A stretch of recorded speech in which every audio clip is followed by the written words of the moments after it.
Our minds need a rest from the ego's chatter.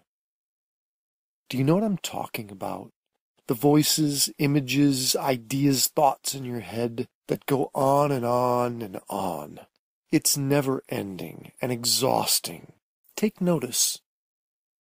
Ever feel like the ego's chatter with its to-dos and concerns and worries have just taken over? Most of the time it has. When the word thinking is used, it might seem to imply a voluntary act, a willful, conscious one. Rarely does this happen. Thinking happens, just as heartbeat happens, or digestion happens. Thinking, most of the time, is on automatic. It is involuntary. If you don't believe me, try to stop it. Let's try right now. For the next 30 seconds, try to have no thoughts. Or think of just one thing if you can. Something simple, like the breath, with no interruptions from the thinking machine. The chime will sound twice when the 30 seconds is complete.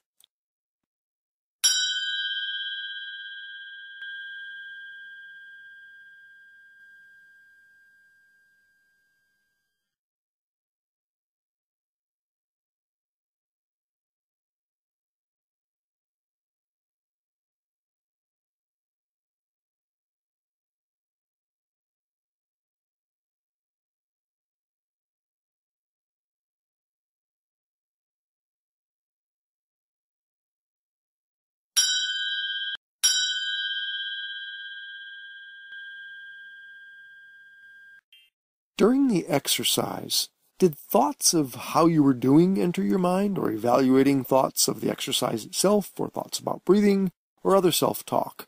Maybe today's schedule, or tomorrow's demands, yesterday's happenings. Did you feel helpless to stop them? Don't feel bad if it seemed difficult to fully control your mind. Most people can't. They can't go 10 seconds without the mind interrupting. But if we haven't the control to focus on even one thing without conscious habitually thinking barging in, how can we remain diligent in overcoming self-destructive tendencies, habits, addictive or obsessive thoughts, or our set of suffer stories that we talked about in the last video? How can we ever direct meaningful change? We can't. The untamed, anxious, chaotic ego will lead the mind to a never-ending stream of distractions while it perpetuates its drama of suffering. When you cannot control your own thoughts, you are on automatic. You are an automaton. You are like an amoeba who is relegated to stimulus response. You are not fully conscious. You're stuck reacting to your environment, doomed to be fodder, dust in the wind, subject to the whim of circumstances, and the programming that controls you. Wouldn't it be great if there was something you could do about it? Well, there is.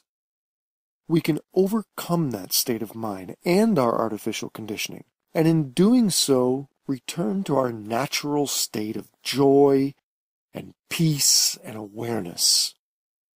Instead of living as a slave to it, we can make our minds a disciplined servant by exercising it, by training it. This exercise both strengthens and rests our mind. This may sound contradictory, but it's not. This practice that I'm talking about exercises a mental muscle that makes our will stronger, which is especially important when the depressive states of mind happen, because the strength of will has been lost. This is also a welcome break from how complicated we've made life, and to truly relax into simplicity. And this renews our spirit.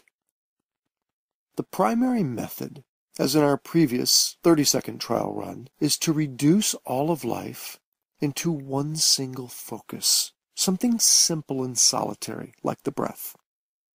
It's similar to the emotional Aikido exercise, where we make time to fully feel one feeling, not struggling with it, but allowing it, completely embracing it. Only now we fully focus on one act, breathing. The results, when done consistently, are impressive. Strengthening the conscious will, becoming more aware, helps everything. Find a comfortable sitting position with a balanced and straight back. This is important. Pause the video if you have to. Sit in a dignified posture. Now close your eyes. How does your body feel right now? Be aware of that first.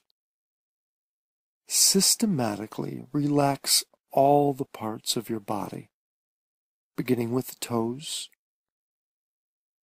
relaxing your calves, your thighs,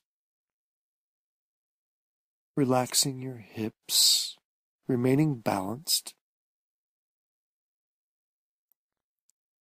relaxing your chest and your shoulders, your arms and fingers. Relax your face, all of the muscles of the face. With a relaxed body, now bring attention to breathing. Feel the air flow in and out of your lungs. Notice. If thoughts or images or stories or imaginings enter in, acknowledge them. No judgment. Remember to be gentle with yourself when the focus strays. Again, return to the breath. At first, it can help to repeat a self-dialogue to help guide you. You can say to yourself, only this in-breath, only this out-breath. When thoughts rudely interrupt, as they do, it is often because the ego impatiently thinks they are so important and urgent. That is false, isn't it? None of it is urgent or important. Remind yourself it will all be waiting for you when you're done with your training. Just this in-breath,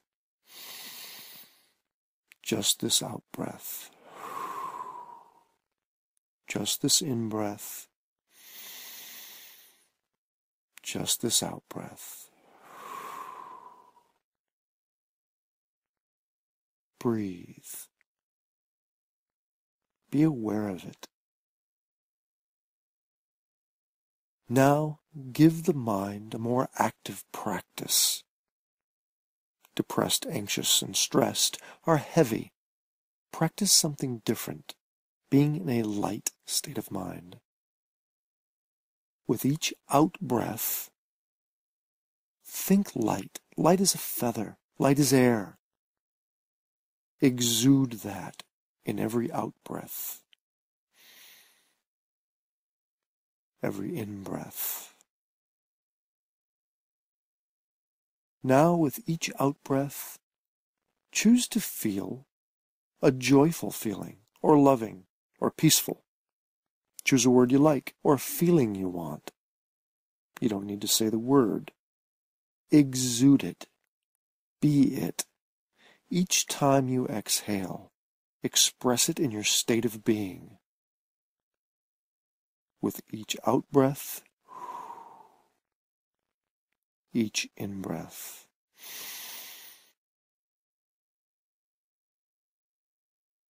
Bring your attention to your chest. Our lives can get too heady. It feels good to be compassion-centered, which comes from the chest and not the head. Compassion is a language and a way of thinking. Feel compassion. With each out-breath, feel it in your chest.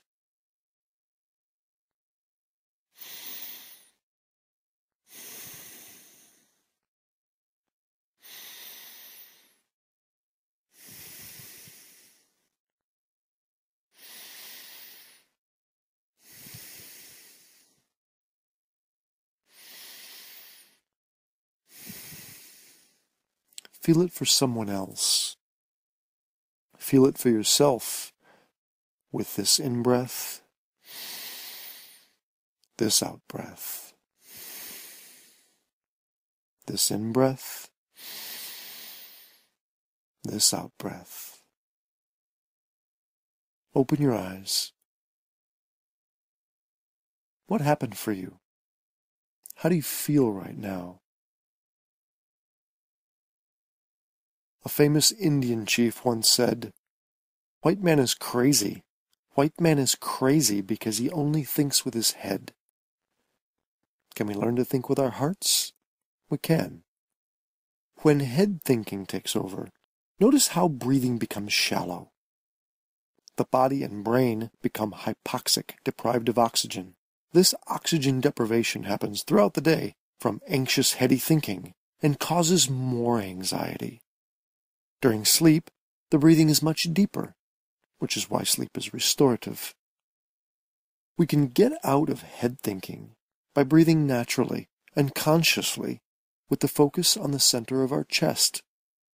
Practice this in your mental exercise and see if you can hear the body's compassionate, wordless thinking.